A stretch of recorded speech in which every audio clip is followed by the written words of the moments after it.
A Bíblia nos oferece uma riqueza de princípios valiosos que podemos aplicar à nossa administração financeira.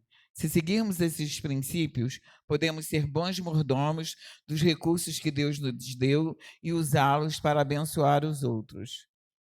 Nós vamos estudar esses princípios. São 8 princípios que nós vamos estudar para ter uma vida financeira abundante. Nós estudamos sobre vida abundante. E agora, continuando, a gente vai ver quais são os princípios. Antes nós falamos da vida abundante como um todo. Agora nós vamos falar da vida financeira abundante. Princípios bíblicos para uma vida financeira abundante. Tá bom? Então, a primeira parte a gente falou o que era abundância, o que era vida abundante e como ter essa vida. Agora a gente vai falar dos princípios bíblicos para uma vida financeira abundante, tá bom? Acho que princípio da honra a Deus. Certamente o equilíbrio e a bênção na vida financeira começa pelo reconhecimento de quem Deus é. Honramos alguém quando tratamos essa pessoa conforme as expectativas dela, fazendo o que ela deseja como ela quer. A forma como empregamos nosso dinheiro também demonstra a realidade de nosso amor por Deus. Devemos honrar a Deus com aquilo que produzimos com integridade. Dai a César o que é de César e a Deus o que é de Deus, com alegria e com gratidão. Então, o princípio da honra é honrar alguém é dar o valor que essa pessoa tem, né? Por isso Deus fala que a gente tem que honrar pai e mãe, né? Honrar a Deus. E quando você honra, é que você está dando àquela pessoa o valor que ela tem, o valor que ela merece. E quando você honra, quando você dá à pessoa o valor que ela merece, você costuma ouvir, né, o que essa pessoa diz, né? Você ouve os conselhos, você segue esses conselhos, sejam de pai, sejam de mãe, sejam, né? Nesse caso, a gente está falando de princípio de honra a Deus. Quer dizer, você tem que saber quem Deus é, né? E honrar a Deus pelo que Ele é. A gente louva a Deus, a gente adora a Deus pelo que Ele é e louva a Deus pelo que Ele faz. Muitas pessoas dizem que louvor e adoração é a mesma coisa. Não é. Adorar a Deus é pelo que Ele é, Deus, poderoso, soberano, onisciente, onipotente, né, provedor, presente. Adoramos a Deus pelo que Ele é. Agora, louvor é louvar a Deus pelo que Ele faz, pelas bondades, pelas misericórdias, pelo que Ele faz. Então, a gente adora a Deus pelo que Ele é e louva a Deus pelo que Ele faz. E a gente honra a Deus quando a gente conhece esse Deus, né? Tem intimidade com Ele, né? Porque, assim, como você conhece alguém? Como é que a gente conhece as pessoas? Convivendo com elas, né? Você só tem intimidade quando você tem convivência. É o dia a dia que faz você ter intimidade. Eu não conheço alguém agora e sou íntima dela. Eu posso até ter a sensação de que a conheço há muito tempo. A gente se dá tão bem que parece que eu conheço há muito tempo. Mas isso não é intimidade, isso é só uma sensação. A intimidade ela vai vir com a convivência. E intimidade com Deus vem com a convivência, né? O estar com Deus, o andar com Deus. E como se anda com Deus? Como se está com Deus? Lendo a palavra, orando, né? Isso é andar com Deus. Lendo a palavra, orando, entendendo e praticando. Não adianta você só ser um ouvinte da palavra, você precisa ser um praticante da palavra. Às vezes você conhece muita gente que sabe a Bíblia de cor e salteado, mas ela não pratica. Então ele é um ouvinte, um simpatizante, mas não é um seguidor de Cristo. Ele ouve, ele sabe, mas ele não pratica. Provavelmente porque não creu o suficiente para isso, né? Então, honrar a Deus é isso. É quando você o conhece, tem intimidade com ele e, por conhecê-lo, dá o valor que ele verdadeiramente tem e segue a sua direção, né? Deus nos direciona. A Bíblia é princípio, né, de regra de vida, de fé e de prática. Quer dizer, traduzindo aqui para a gente, é o manual do fabricante, né? Ele fez a gente e colocou ali na Bíblia qual é a melhor maneira da gente viver. Você faz se você quiser, mas que está lá, tá. Né? Eu estou lendo todos esses versículos aí, eu estou me divertindo muito, porque eu já li alguns versículos, mas sabe quando você lê o versículo e depois, quando você vai estudar, você morre de rir porque você não tinha entendido o que o versículo estava dizendo? E é isso. Quando a gente fala que a Bíblia ela é contemporânea e que ela se renova, é porque você pode ler 1000 vezes o mesmo versículo e Deus pode falar com você 1000 vezes de maneira diferente no mesmo versículo. Né? Então é por isso que ela se renova, porque também você amadurece e a sua visão também vai se aperfeiçoando. Então, cada vez que você vai lendo, você tem mais maturidade para entender mais. Então, é como se Deus fosse se revelando aos pouquinhos. Você lê uma vez, você entende um pedacinho, depois você lê outra vez, você entende mais um pedacinho, até você conseguir entender a palavra completa. Então, honrar a Deus é isso, é conhecê-lo e obedecê-lo, praticar, né, buscar praticar as coisas que ele nos ensinou, que ele deixou aí para que a gente tenha uma vida abundante.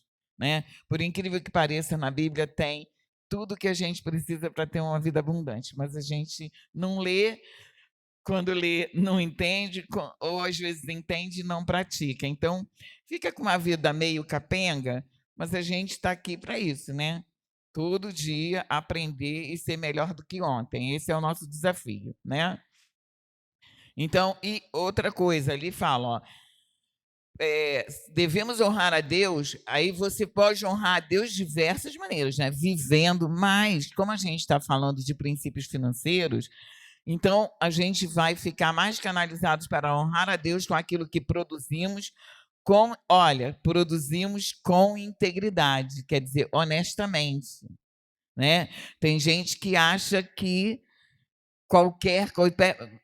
Bom, eu vi um vídeo de antes do ladrão sair para roubar, fazer uma rodinha e orar. Tadinho.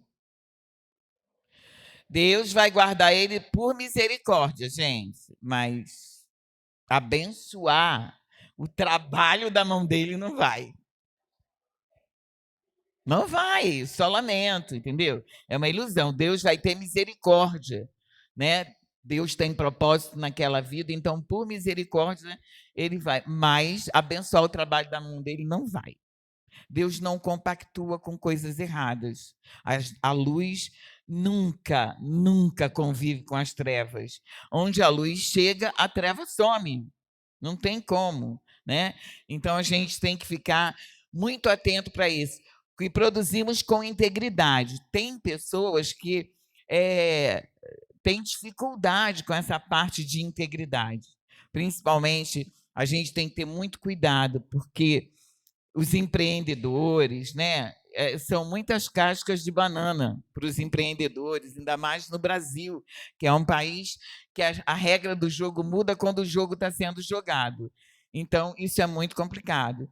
Mas nós precisamos ter muito cuidado com isso, com integridade, ser correto, honesto. Deus não abençoa quem anda errado. Você pode se sentir firme por um tempo, mas vai cair. É uma ilusão. O que começa errado tem tudo para acabar errado. Só tem um meio. Se você se arrepender, se você, né, verificar que está errado e decidir mudar de caminho, se arrepender e acertar o erro, ok. Mas se você permanecer no erro, não tem jeito. Mas você vai acabar caindo, tá? Então, o princípio da honra a Deus é isso. E essa honra faz o quê? Você fala de mordomia. Todo mundo sabe o que é mordomia? Hum? Sabe? Então, o que é mordomia, gente?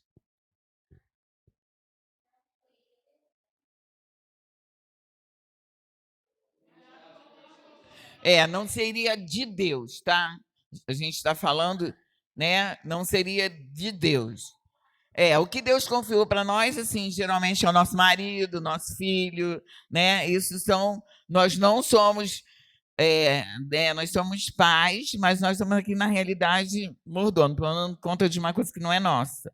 O mordomo geralmente ele é um administrador do bem dos outros, porque quando é dele, é dele. Ele não está exercendo mordomia. Você só é mordomo quando você está tomando conta daquilo que é dos outros. Quando você está administrando o que é dos outros, você é mordomo. Na empresa, tu é administrador, CEO, gerente, diretor, né? Mas no âmbito familiar, você seria o mordomo. Né? O José era o administrador do Egito. Né? Foi mordomo da casa de Potifar, não foi isso? A primeira furada dele foi ser mordomo da casa de Potifar. Ele era mordomo, ele fazia o quê? Ele administrava a casa daquele senhor. Então, tudo, pagar empregado, comprar comida, né? Ou seja, fazer com que aquilo funcionasse era mordomia.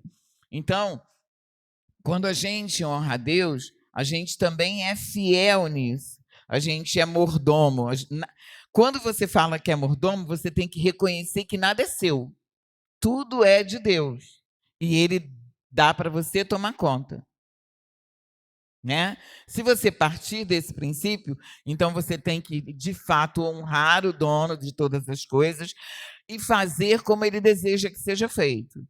Então, esse é um dos princípios fundamentais. Então, você reconhece que nada é seu, tudo vem de Deus e que você tem que tomar conta, fazer o melhor que você puder para tomar conta daquilo que não é seu. Ok? Então, esse é o primeiro princípio. O segundo princípio é o da dedicação no trabalho, o trabalhar honestamente. Aí está aqui, ó, Jesus era totalmente a favor dos negócios e do lucro. Aí vai falar, como é que você sabe disso? A gente fala isso por analogia, né? Porque tem várias passagens que ele fala, né? Do trabalhador, digno é o trabalhador do seu salário, tem um monte de coisa. Então a gente vê que trabalhar era o único. Bom, a Bíblia diz que a gente, depois do pecado, quem tinha tudo de grátis, 0,800, era só esticar a mão e comer, ia ter que passar a trabalhar. Não era? Deus fez aquela maravilha, você podia ir lá, pegar a flor, cheirar, podia pegar a fruta, comer, mas aí o abençoado resolveu desobedecer junto com o abençoado e a gente se lascou e estamos aqui tendo que trabalhar para viver. Né? A mulher não tinha dor de parto, passou a ter. Essas belezas que a gente conhece, é o preço do pecado, né? Então, tá lá, ó. Por isso a gente diz que Jesus era a favor dos negócios. Para ele, a atuação empresarial existe para dignificar o homem e os seus semelhantes. Procurar algo que você goste de fazer, apostar nisso para ter independência financeira pode ser um bom caminho. Há um ditado popular que diz: o trabalho enobrece o homem. Certamente, isso exclui atividades ilícitas. Desculpa, gente, mas eu sou meio palhacinha e eu coloco mesmo. Ilícitas como tráfico de droga, prostituição, corrupção, propina, sonegação. Tá? Isso está lá em Provérbios 12, 12. Sonegação, que é um dos problemas maiores do nosso país, e corrupção e sonegação. Impunidade, corrupção e sonegação, né? São problemas graves, mas no caso aqui, para nós, empresários, empreendedores, tem que ter muito cuidado com a sonegação. Sonegação é crime na lei do homem. Então, se está errado na lei do homem, imagina na lei de Deus, né? Se a lei do homem sonegar é crime, imagina na lei de Deus, né? E Deus fala lá, dai a César o que é de César, a Deus o que é de Deus. Então, se é imposto, imposto, se é honra, é honra. Você tem que pagar imposto, ou então não seja empreendedor, seja empregado. Você tem que fazer escolhas, né? A vida é feita de escolhas. Então, se você não quer pagar imposto, seja empregado, você vai pagar direto da fonte. Eles vão descontar do seu salário, que é ilusão. Não tem para onde fugir. Só que, como empreendedor, você paga menos do que como empregado. Tá?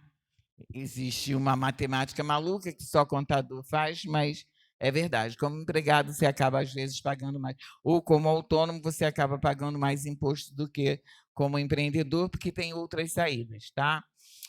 procurar algo que goste de fazer, porque o trabalho não precisa ser um castigo, né? Eu não me lembro quem falou, depois vocês pesquisem. Alguém falou que quando você trabalha com o que você ama, você não trabalha um dia sequer. Então, o ideal, né, gente, isso é o ideal, o primeiro mundo. Nós não estamos no primeiro mundo, né? O nosso país está eternamente em desenvolvimento. Mas o ideal, se você puder, se você tiver condições de abençoar o seu filho, para que ele escolha o que ele gosta, deixa ele escolher o que ele gosta, deixa ele fazer o que ele gosta, porque ele não vai precisar trabalhar um dia sequer, vai ser feliz e o dinheiro dele vai ser muito, muito bem-vindo, sabe? Porque o dinheiro que vem daquilo que você não gosta é um dinheiro muito doído, muito sofrido, né? Então, vamos procurar sempre isso. Procura. Eu dizia para o meu filho, aquilo que você fizer de graça, se ninguém te pagar, é isso que é a tua profissão. Se tem alguma coisa que você faz de graça, se ninguém te pagar, tu continua fazendo, faça isso. Esse é o seu caminho para ganhar dinheiro. Você tem que buscar trabalhar, mas ser feliz também, né? Você não precisa ser infeliz. Aliás, se você for infeliz, seu trabalho vai ser uma porcaria. Então, é melhor que você busque aquilo que você realmente gosta para que você faça bem feito, tá? O trabalho enobrece o homem, sim, né? Porque dá uma coisa chamada dignidade. Não depender do outro para existir é uma coisa muito importante. Isso não é vaidade, isso não é orgulho, né? Isso é amor próprio. Você só é orgulhoso quando você passa do limite, quando você excede o limite. Mas não depender de alguém para existir é uma coisa muito boa, né? Te dá uma sensação de realização pessoal. E isso é muito bom, isso é muito saudável, né? Confúcio. Isso, foi o Confúcio. Eu não lembrava, mas é isso, eu sei que ele falou. E é verdade, né? Esse é o caminho. Quando você busca e executa aquilo que você ama, é bem mais fácil do que você executar uma tarefa que você não gosta tanto, não é isso? É, a maneira de termos o nosso sustento depois do pecado é trabalhando dignamente, né?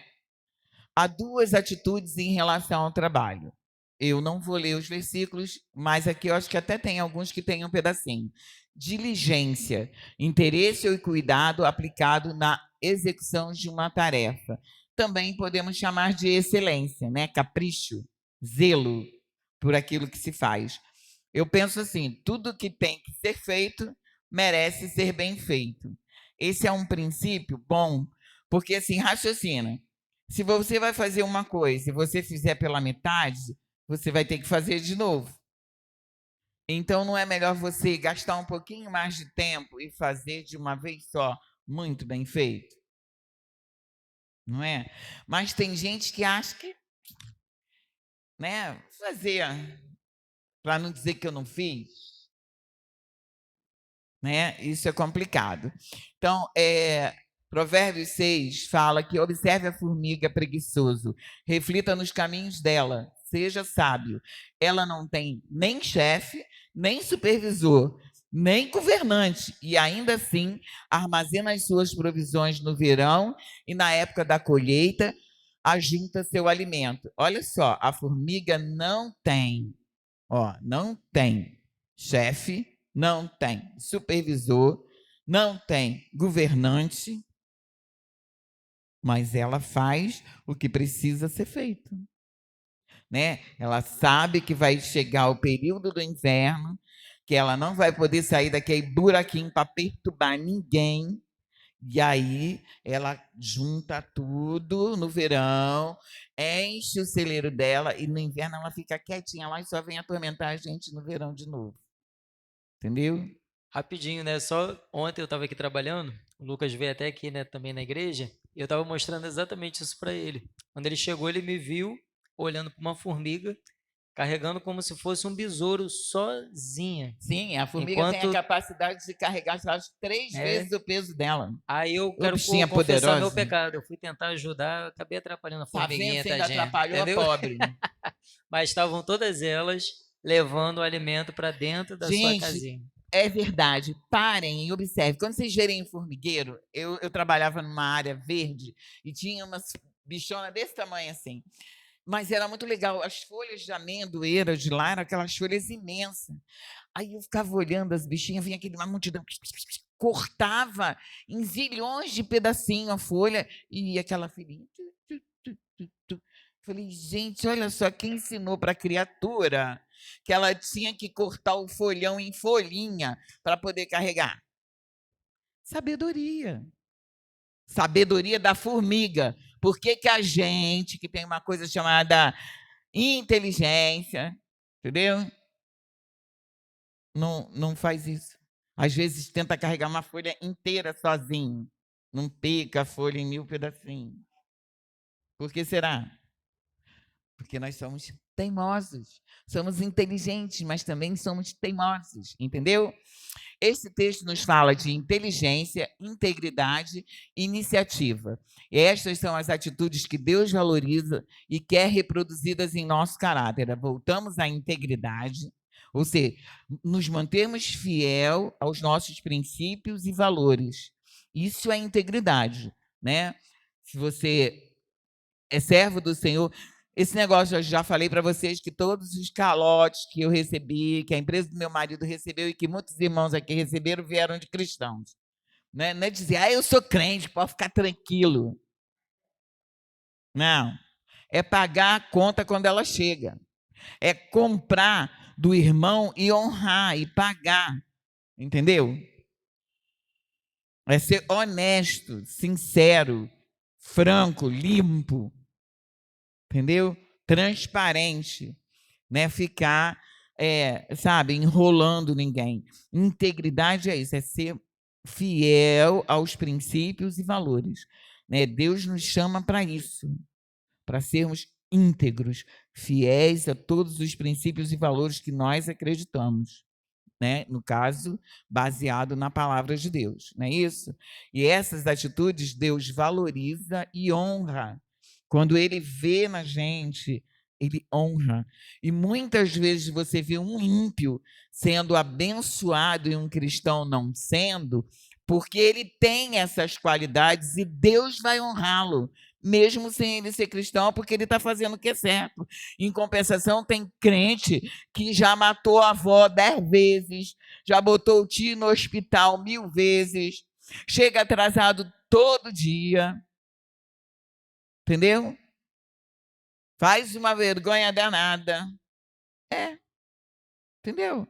E aí fala, aí depois, quando não consegue as coisas, em que o ímpio está sendo abençoado. Mas olha para o ímpio. Vê se ele não chega todo dia no trabalho, cumpre horário, não falta. Quando falta, é falta justificada. Não matou o pai, a mãe, a tia, a avó, a família inteira.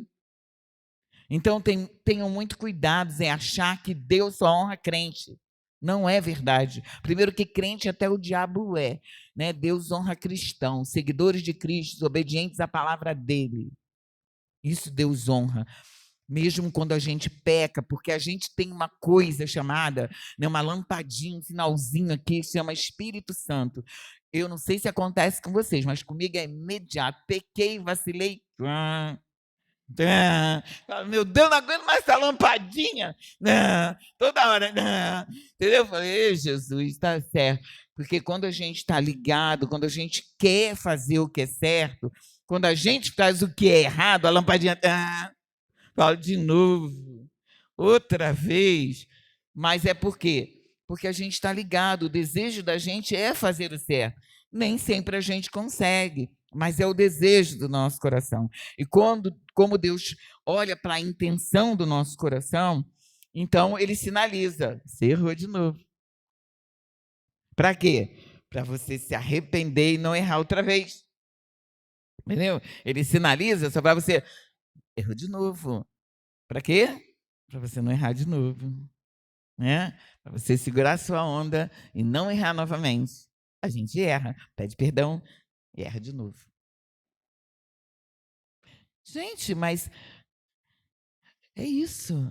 A estatura do varão perfeito é a vida inteirinha, sabe? A gente está em obras. Eu vou botar uma plaquinha aqui, em obras. continua em obras, entendeu? Nós estamos em obras. Por isso que eu falei, o maior desafio nosso tem que ser melhor do que ser hoje, melhor do que foi ontem. Levantar e falar, Senhor, eu desejo ser hoje melhor do que eu fui ontem, em todos os sentidos. Essa deve ser a nossa maior busca. Ser mais obediente à palavra, conseguir vencer mais as nossas falhas, as nossas fraquezas. Nós somos humanos e humanos falham. Então, olha lá, quais são as vantagens da gente ter aquelas características, né, de integridade, de honestidade que Deus abençoa, honra, se agrada?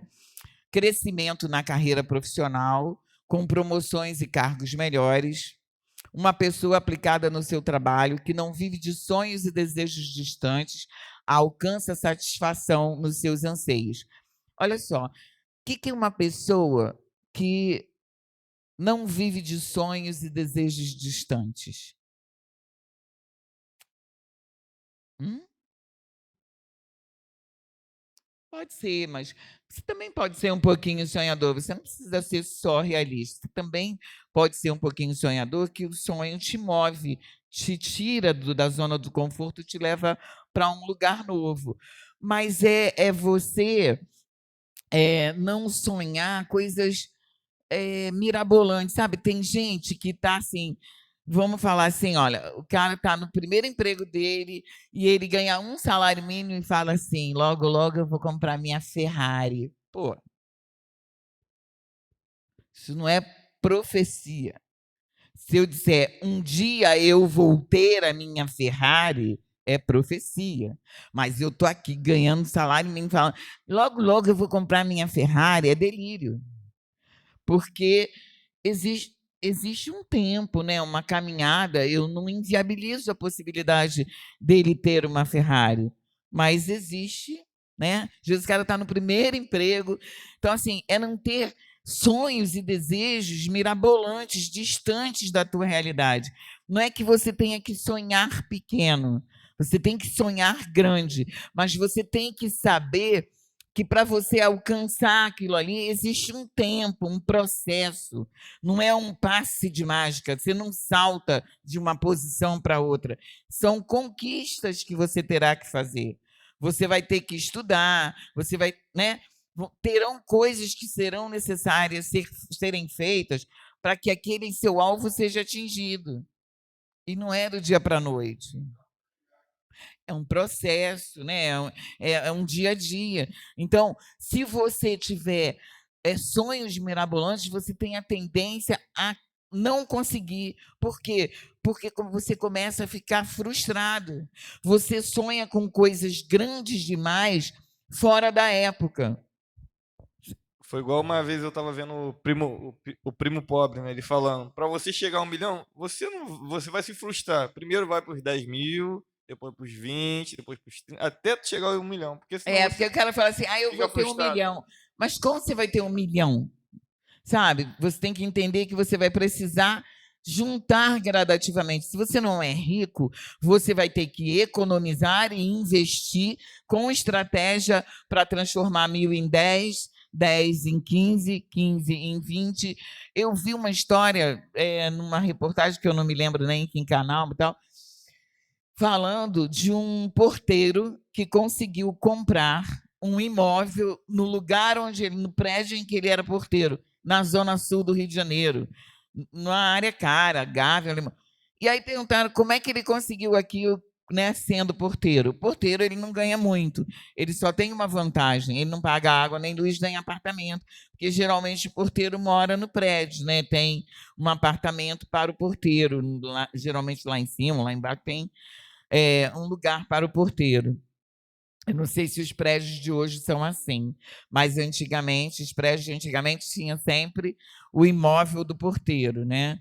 Então ele contou que, como ele não pagava água, não pagava luz, o salário dele era só para comer, ele economizava o máximo que ele podia.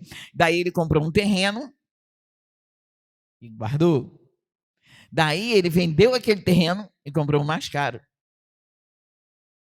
Ele pegou aquele terreno, deu de entrada e comprou um mais valioso. Então, ele transformou, de repente, 10 em 40. Daí, ele vendeu lá na frente esse de 40 e transformou em 70. Daí, ele comprou uma casa e vendeu a casa, e comprou outra, e vendeu outra, até ele conseguir chegar num valor. E a oportunidade que surgiu, quando surgiu a oportunidade daquele apartamento naquele lugar, ele tinha o dinheiro. Ele estava preparado. Porque as oportunidades vêm e às vezes a gente não pega, porque a gente não está preparado. Sabe? Então a gente tem que ficar atento para isso. A gente precisa estar preparado para as oportunidades que Deus vai mandar para a gente. Ele manda muitas oportunidades, muitos livramentos, mas às vezes você não sabe, você deixa passar, porque você se distrai com alguma coisa, você gasta, e quando chega aquele momento que você podia, aí você fala: caramba, não tenho dinheiro para pegar isso. Puxa, sabe?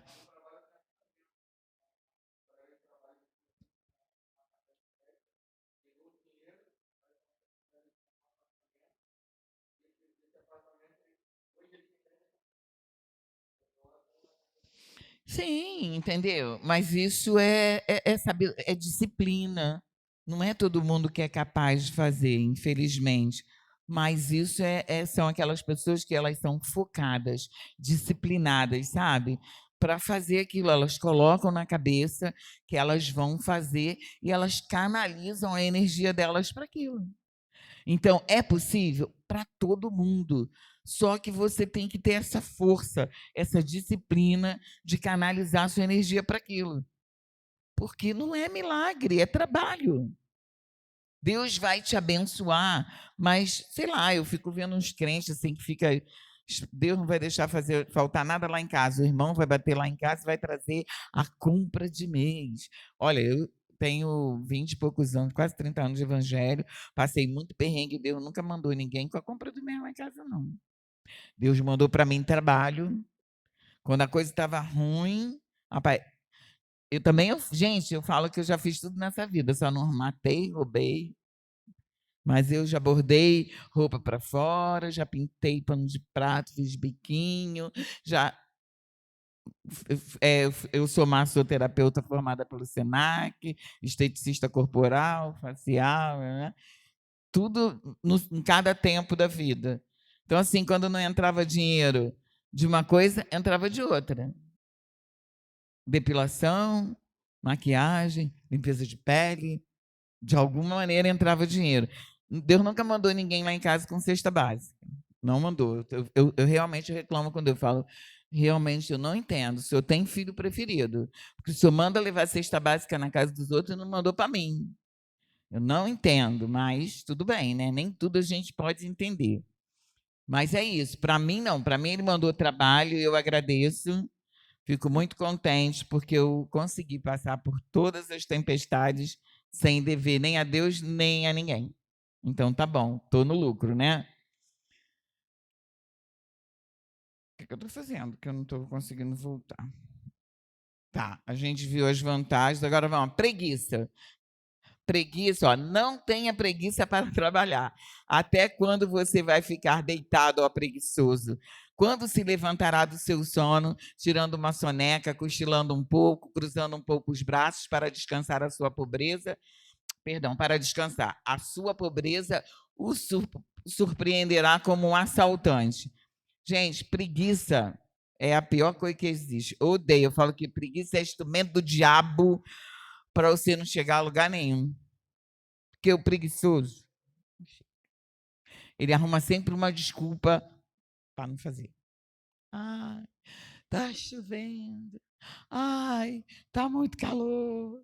Ai, tá muito frio. Ai, o ônibus está vazio. Ai, o ônibus está cheio. Sempre tem uma desculpa para o preguiçoso não fazer. E isso é muito difícil, gente. Uma das maneiras, o trabalho é a maneira de você prosperar e enriquecer. Não tem outro, né? O trabalho. Hoje em dia nós temos outras formas de trabalho. né, home office, youtuber, isso também são trabalho. As pessoas têm uma visão de que YouTube não trabalha. Não é verdade. Produzir conteúdo de boa qualidade que prenda as pessoas é um trabalho, tá? E quando a pessoa recebe dinheiro por isso, é porque o que ela produz é relevante, senão ela não receberia, tá? É porque é um trabalho diferente daquilo que a gente está acostumado. E a gente tem dificuldade de entender, mas é trabalho. Produzir conteúdo de boa qualidade, relevante, que traga seguidores, que faça o YouTube te pagar por isso, é um trabalho, tá? Não é fácil, não é tão fácil assim, não. Tem muita gente por trás. Quando você começa pequenininho, você faz tudo, mas muitas vezes depois você não consegue mais. Você tem que ter um editor de vídeo, você tem que ter uma série de coisas. Então, nada é tão simples quanto parece. Tudo é trabalho. Hoje são trabalhos modernos, diferentes. O home office é um trabalho, quer dizer, trabalhar em casa é uma coisa até muito comum nos Estados Unidos. A maioria das pessoas trabalham em home office nos Estados Unidos, né? Aqui chegou com a pandemia, ficou, né? Em algumas empresas eu sei que retornaram, mas muitas empresas gostaram e ficaram híbridas, né? Parte lá, parte aqui. Mas isso é muito bom porque quando a pessoa tem responsabilidade e faz o trabalho direito, ela produz melhor e ela tem uma qualidade de vida melhor, principalmente para nós que moramos muito longe do centro do Rio e que gastamos, em média, 2, 3 horas para ir e 2, 3 horas para voltar. 6 horas de tempo de vida é muita coisa, gente. É muita coisa.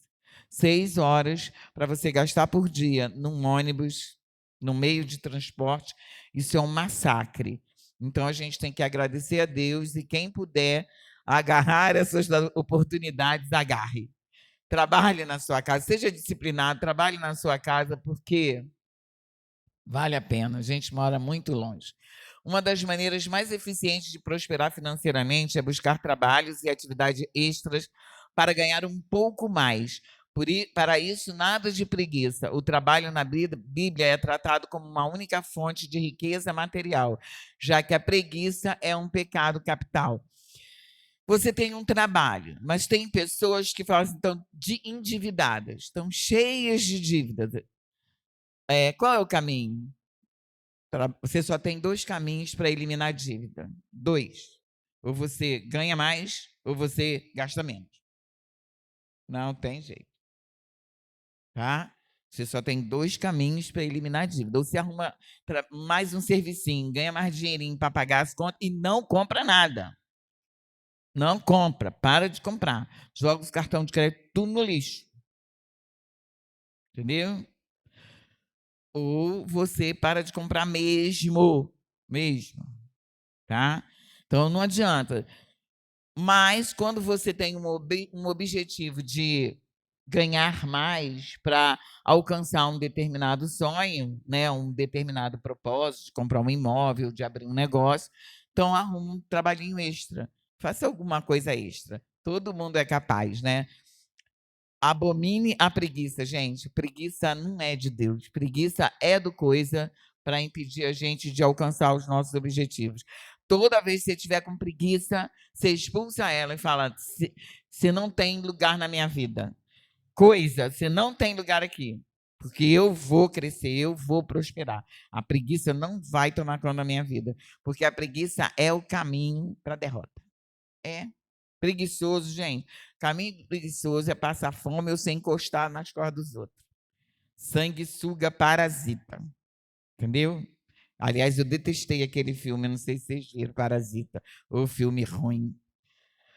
Que raiva daquele filme. Ai, perdi meu tempo vendo aquele filme. Mas realmente, você vê, existem parasitas, tão parasita que tira a vida, entendeu? De quem dá vida para ele. Porque o parasita, ele vive sugando alguém, né? Ou alguma coisa, ou a árvore. Se ele mata a árvore, ele vai morrer. Porque ele não vai ter o que sugar.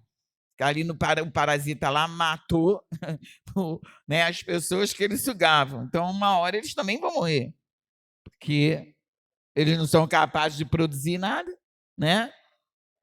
Oi? Encontramos algumas pessoas com tanta indisposição que nos fazem lembrar aquele personagem de desenho animado. Gente, esse personagem de desenho animado é da minha época, não é da época de vocês. Mas, ó vida, ó céus, ó acho que todo mundo já ouviu, né? Aquela coisinha. Ó vida, ó céus, ó azar, sabe? É aquela pessoa que nada tá bom nunca, nada vai dar certo nunca. Entendeu? Aquela pessoa que ela não. Eu já falei para vocês, aquela pessoa que diz que não vai conseguir, não vai. O maior inimigo de você é você mesmo. E o maior empecilho de qualquer coisa na sua vida é você mesmo. Então, tem aquelas pessoas que falam assim: ah, eu não vou conseguir. Eu lamento, peço desculpa a Deus e aos irmãos, mas eu falo logo, não vai mesmo, nem começa, nem tenta, que não vai. Você já decretou que não vai, vai perder tempo, não vai não. Eu falo, desculpa, mas eu falo, a pessoa vai perder tempo, ela já falou que ela não vai conseguir, então ela não vai. Ela já declarou, eu não vou conseguir, não adianta, eu não vou conseguir. Então, para que eu vou enganar? Fala, não adianta mesmo, não vai não, você não vai conseguir, você vai tomar seu tempo, melhor não ir não. Entendeu? Porque é triste, mas é verdade. A gente tem que ter consciência de que há poder na nossa palavra, há poder no nosso pensamento. Tudo nasce de um pensamento. Quando o cara inventa qualquer coisa, primeiro ele pensou, ele sonhou com aquilo. E ele sonhou tanto que ele fez. Ele sonhou com tanta força que ele tirou do sonho e botou no papel. E do papel ele transformou em realidade. Quer força maior do que essa? Então, se você não é capaz de usar essa força, meu Deus, você não vai chegar a lugar nenhum. Então, a gente tem que compreender. Nossa palavra tem poder. Vamos começar a levantar, olhar no espelho e dizer: eu sou filha de Deus. O Deus Todo-Poderoso que criou o céu e a terra, e ele fez tudo isso aqui para mim. Deus fez tudo isso aqui para nós. Ele não fez para o diabo está aqui de enxerido. Tudo isso aqui é nosso. Deus criou tudo para nós. E tudo que foi criado pelo homem foi porque Deus permitiu, através da inteligência e da capacidade que Deus deu a esses homens. Mas é tudo para nós. Então vamos tomar posse disso. Deus me ama, eu sou filha de Deus, né? Eu vou fazer a minha parte porque Deus já fez a dele. Deus já fez. Agora eu vou fazer a minha. Eu vou estudar, eu vou trabalhar, eu vou fazer o melhor que eu puder para ser o melhor que eu puder. Se der errado, eu começo de novo. O erro faz parte do caminho. Só no Brasil que, sabe, errar é ruim. Não. Errar faz parte do processo. Permanecer no erro pode ser burrice, mas errar faz parte do processo.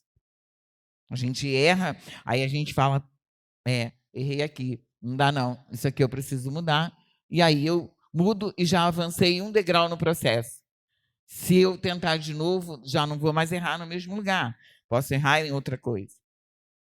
Mas isso faz parte do processo. Errar faz parte. Para a gente aprender, a gente erra. Você não pode ficar errando zilhões de vezes, mas não é nem errando, é errando por estar fazendo a mesma coisa. Porque se você estiver errando porque está fazendo alguma coisa diferente, você está adquirindo experiência. Mas se você está errando porque continua na mesma prática, você não tem. Ela quer o microfone. É porque ela está atrás da pilastra, irmão. Aí você não vê. Você não vai ter nada diferente se você não fizer nada diferente. Ninguém consegue nada diferente fazendo a mesma coisa. Boa noite, a Ah, paz. tá. A irmã estava falando sobre a preguiça, né? E eu quero levantar um ponto aqui importante, né? Que muitas pessoas têm essa dúvida de como eu vou vencer a preguiça? Como eu faço para não continuar nisso e tal? E aí eu quero falar um pouco do que eu aprendi, né? Também na prática. E eu entendo que primeiro, né? Em primeiro lugar, a gente tem que mudar a nossa mentalidade antes da gente sair daquele estágio, daquela situação em que estamos, né? Tudo começa. E aí, quando mudamos a nossa mentalidade, beleza. Tem um outro ponto muito importante também, que as pessoas confundem muito a motivação com entusiasmo ou força de vontade. Sendo que é diferente, a motivação é só um motivo para uma ação, né? E a força de vontade, a gente tem que entender que ela é limitada. Nós somos limitados, não vamos ter força de vontade a todo momento, querer a todo momento. E eu aprendi que, por exemplo, a usar a motivação inversa. Como a motivação é um motivo para uma ação, por exemplo, eu tenho algumas contas para pagar e eu tenho que ir lá no banco pagar as contas. Mas caramba, estou com preguiça, não estou com vontade de ir. Beleza, qual o motivo para minha ação? Pagar as contas, porque eu não posso ficar com dívidas. Beleza, esse é o motivo para minha ação. Mas talvez eu vou pensar, ai, deixa para outro dia. Mas aí o que eu faço? A gente usa a motivação reverso. Se eu não for lá pagar as contas, vai dar ruim. Então a gente usa o contrário. Isso é até uma estratégia para não ficar na preguiça, entendeu? Usar a sua motivação reverso. E foi uma coisa que eu aprendi, eu aplico e me ajuda. Isso é entendeu? análise da consequência. Sim. Quando você analisa a consequência, você vê que é pior do que não ir, então tu vai. Entendeu? Então faça isso, analise a consequência, faça lá o reverso. Se eu não for dar ruim, então eu vou. É isso. Quando você analisa a consequência da sua preguiça, então, olha lá, as consequências da preguiça. Para si próprio, passar fome. Não sou eu que estou falando, não, gente. É provérbio. Bonitinho isso. Ele fala aqui, ó. Você vai passar fome. Preguiçoso passa fome. Sofre a vontade de ter e sem nunca conseguir. O preguiçoso, ele sofre a vontade de ter sem nunca conseguir. Né? Perde o que tem e está sujeito a trabalhos menos recompensados e que exigem maior esforço físico. Por quê? Porque o preguiçoso, ele não se prepara, né? Ele não se prepara para ter a vida que ele quer. Então, ele fica sujeito o quê? A ter trabalho mais braçal e a ganhar menos, né? Infelizmente, esse é o problema do preguiçoso. E aí ele se sente um sem sorte, né? Poxa, tudo dá errado para mim. Eu não sei o que acontece. A gente tem que analisar. Se tudo está dando errado, a gente tem que sentar e falar: eu estou fazendo tudo certo? Sabe? Tem que fazer uma análise interior. Eu estou fazendo tudo certo? Porque pode ser que o problema seja eu. Né? Eu não estou fazendo tudo certo e eu não estou conseguindo bons resultados. Mas como a gente, desde o Éden, tem a mania de botar a culpa nos outros, né? A mulher que o Senhor me deu fez eu vacilar. A cobra me enganou. Né? E a cobra não falou nada porque não tinha para quem passar a bola. Porque se tivesse, o capeta ia falar: não, foi ele, foi eu não. Entendeu? Por quê? Então, desde lá do Éden, a gente tem a mania de que a culpa é de todo mundo, menos a nossa. Mas esse é um princípio. Para crescer, você precisa fazer uma autoanálise e reconhecer os seus erros. O primeiro passo para melhorar, para mudar, é se reconhecer, né? Reconhecer as suas falhas, os seus erros e as suas limitações e tentar consertar. Né? Isso não quer dizer que a gente consegue tudo. Não, a gente passa uma vida inteira lutando com as nossas falhas, com as nossas limitações, mas é isso mesmo, isso é a vida. Se a gente tenta ser melhor do que ontem, hoje, a gente sempre vai estar lutando contra as nossas limitações. Mas se esse é o nosso propósito, então lutar para nós não é problema. É uma realidade que a gente tem que conviver bem, porque esse é o nosso objetivo. Hoje, ser um pouco melhor do que fomos ontem. Certo? Consequência para si próprio do preguiçoso e para os outros. Quem trabalha com o preguiçoso não o suporta, nem mesmo a sua família. Gente, isso é triste, mas é verdade. Quem é que gosta de gente preguiçosa? Ninguém, não é? É muito triste, mas é verdade. Seja um empreendedor. Esforcem-se para ter uma vida tranquila, cuidar dos seus próprios negócios e trabalhar com as próprias mãos. Tessalonicenses. Princípio da integridade e honestidade. Fugir do dinheiro fácil, gente. O dinheiro ganho com desonestidade diminuirá, mas quem o ajunta aos poucos terá cada vez mais. Feliz é o homem que empresta com generosidade e com honestidade conduz os seus negócios. Gente, não precisa nem falar muito, né, de honestidade e integridade. O texto sagrado diz que devemos viver do nosso próprio trabalho, ganhando dinheiro honestamente. Fugir do dinheiro fácil é uma recomendação importante, visto que essa possibilidade não existe e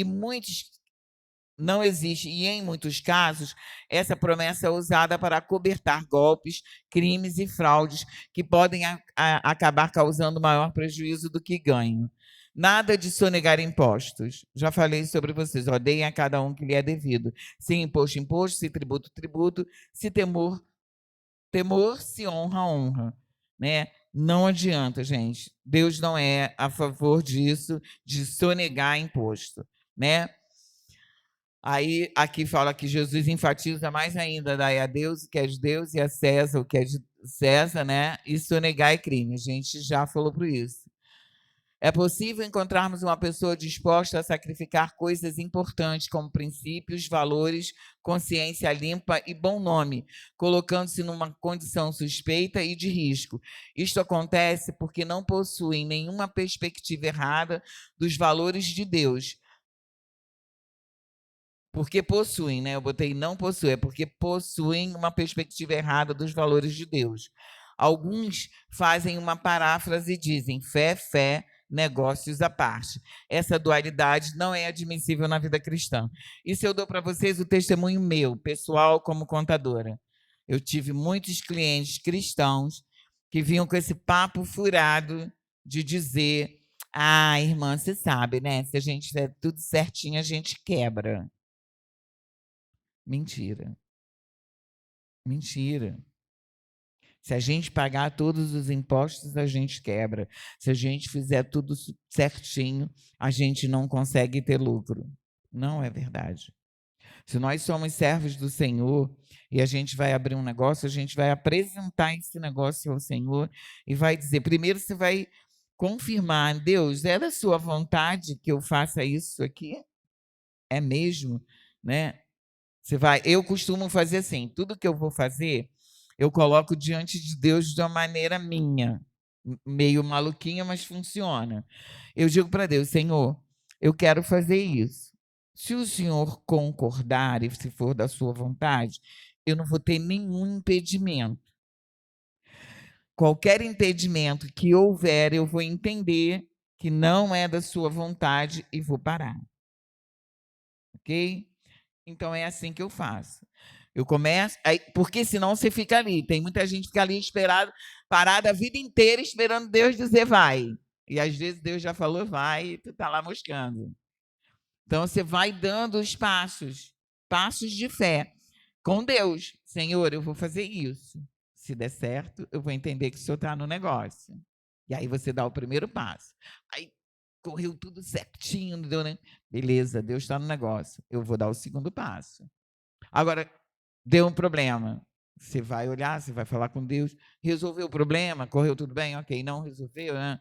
Você vai ter que recuar e falar, Deus. Entendeu? É assim que eu faço. Eu sempre fiz assim, até hoje deu certo. Se vocês quiserem fazer, fiquem à vontade. Espero que dê certo também. Mas é assim que eu faço. Eu oro, coloco diante de Deus e falo, até carro, gente. Eu vou comprar, eu falo, Deus, eu preciso trocar de carro. Eu preciso de um carro assim, assim, assim. Tudo bem? E descanso. E vou procurar. Entendeu? E vou procurar. Mas eu coloco coloco o que eu quero. Eu quero um carro usado, em bom estado, primeiro dono, segundo dono.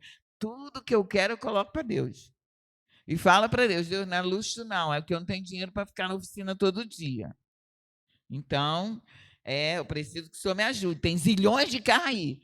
Tem um que é meu, que tá bom, que vai rodar sem me dar dor de cabeça. É esse que eu quero. Eu não quero luxo, eu quero que ele ande, entendeu? Direito, que não me dê dor de cabeça, que é o que eu preciso. Então, é a gente ser sincero com Deus, honesto. Fala, eu ouvi uma pregação de um pastor, vou terminar, irmãos, porque, né, tá na hora. Eu ouvi uma pregação de um pastor dizendo que a gente não pedis e pedis mal para gastar no vosso deleite. Mas Deus nos dá a liberdade de apresentar diante deles os nossos desejos, os nossos sonhos. Só que a gente é muito bobinho e a gente pede as coisas tudo mais ou menos.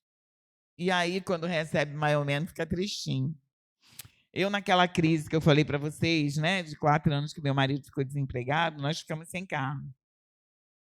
E, gente, eu não andava de ônibus desde o final da minha faculdade, que 1 ano depois da faculdade eu comprei um Fusquinha velho, mas eu andava de carro, eu não andava de ônibus. Imagina você andar de ônibus sem saber andar de ônibus com o filho, sua bolsa, a bolsa do seu filho. Vocês imaginam, né? Eu vivia batendo cabeça dentro do ônibus, né? Com o filho, com todo mundo, caindo em cima de todo mundo. Ai, não sabia andar de ônibus, fazer o quê? Né? E aí eu conversei com Deus, falei, Senhor, eu preciso de um carro, Pai. Eu preciso, não é luxo, é necessidade. Meu filho era fortinho, gordinho. Eu tinha que carregar aquela torinha no meu colo, no ônibus. Senhor, eu preciso, por favor, me dá um carro, nem que seja velhinho, gente. Nunca mais eu peço um carro velhinho. Peço não. Peço um carro usado em bom estado. Velhinho, nunca mais. Deus me deu um carro velhinho, que só tinha um motor que prestava, gente. Ai, que vontade. Meu marido fala, derrota não se conta. Conta. Conta assim para vocês aprenderem a não fazer a mesma besteira que eu fiz. Entendeu? Não pede, velhinho, nada. Eu quero um carro usado, em bom estado. Nada de velhinho. Eu recebi um carro, um Fiat Uno, Fiat 147, aquele caixotinho, aquela beleza? Vermelho, encardido, desbotado, não tinha pano de porta. Você via vidro, maçaneta, tudo. O carro só tinha um motor, você ligava e... Só. O resto era uma vergonha. Eu ia para a igreja, eu deixava o carro lá na esquina e vinha a pé. De tanta vergonha. Vergonha. Nunca mais pedi isso. Porque eu ouvi a pregação de um pastor falando, quando vocês forem pedir a Deus, sejam honestos. Falem para Deus do que realmente vocês querem. O que vocês realmente precisam. Sejam sinceros. E Deus vai atender. Principalmente se for uma necessidade. Porque Deus tem compromisso com as nossas necessidades. Sabe? Deus não tem compromisso com consumismo, com materialismo, isso ele não tem. Mas se for nossa necessidade, ele vai nos abençoar, ele vai dar. Então vamos pedir direito, tá, gente? Não peçam um carro velhinho, tá? Aqui, terminando, alguém pode contra-argumentar? Você não conhece a realidade do nosso país e não sabe quanto é cobrado de imposto, nem como... Sim. Nem como administrar um trabalho. Não dá para agir como a Bíblia diz. Isso não é verdade, tá? Isso é uma mentira do diabo, de que não dá para andar como a palavra de Deus diz. Não é verdade. A verdade é que dá sim para cumprir a vontade de Deus, dá para andar como Deus quer. Nós temos que crer que servimos a um Deus verdadeiro, provedor, que nos ama, que se importa conosco nos mínimos detalhes e que não vai permitir que nada nos falte. Ele não vai fazer cair do céu. Tem gente que vive nessa de que o irmão vai levar a cesta básica lá.